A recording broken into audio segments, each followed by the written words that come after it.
afternoon. My name is Catherine Egland. That's Catherine with a K, A-T-H-E-R-I-N-E. Last name Egland, E-G-L-A-N-D. And I'm a member of the NAACP National Board of Directors and chair the Environmental and Climate Justice Committee of the board. First, let me preface my remarks by commending this administration for proposing this much-needed new source performance standard regulation. This is a tremendous leap towards providing safeguards to assure cleaner air while promoting a more robust and responsible economy. And one of the most perplexing concerns that I have heard from those who object to the regulation is that it is a job killer. Now let me be clear. You simply cannot justify killing people to create jobs. We cannot compromise the health of a nation for the wealth of the privileged. Making a living wage is of no consequence to an unhealthy or dying worker. The end does not justify the means. Former President Bill Clinton once said, and I quote, "I have never believed we had to choose between either a clean and safe environment or a growing economy.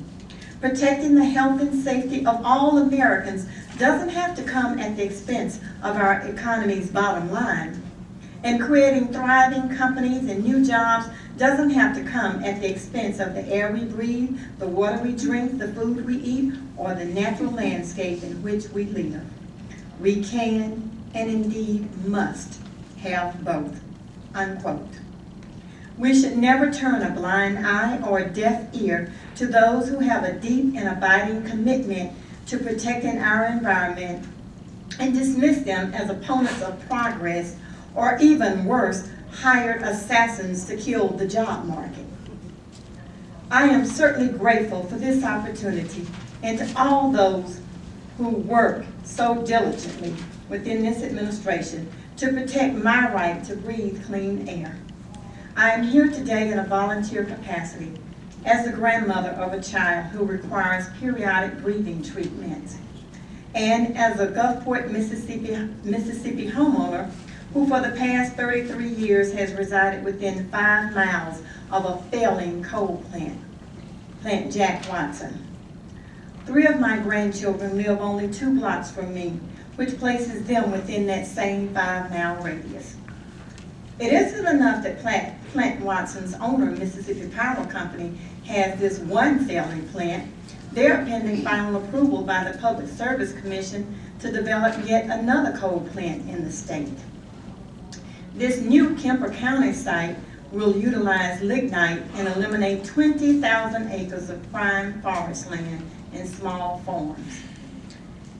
Any runoff from the project will impact the Pascagoula River. And to add insult to injury, it appears that we, the ratepayers, will finance the building of this plant with a 30% rate hike. But the company claims it's doing us a favor as the increased power rates will take effect gradually over a 10-year period.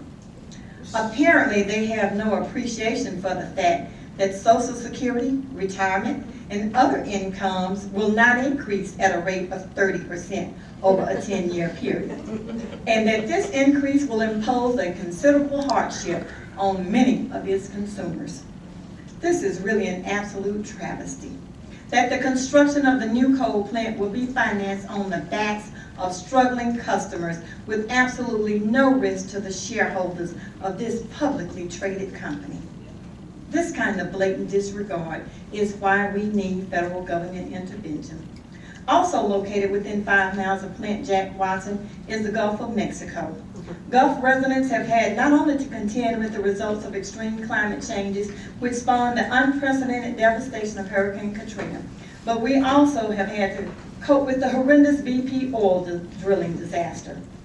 And we also have continued concerns regarding the environmental impact of all the pollutants of the Mississippi River, which flows through 10 states before dumping into the Gulf of Mexico.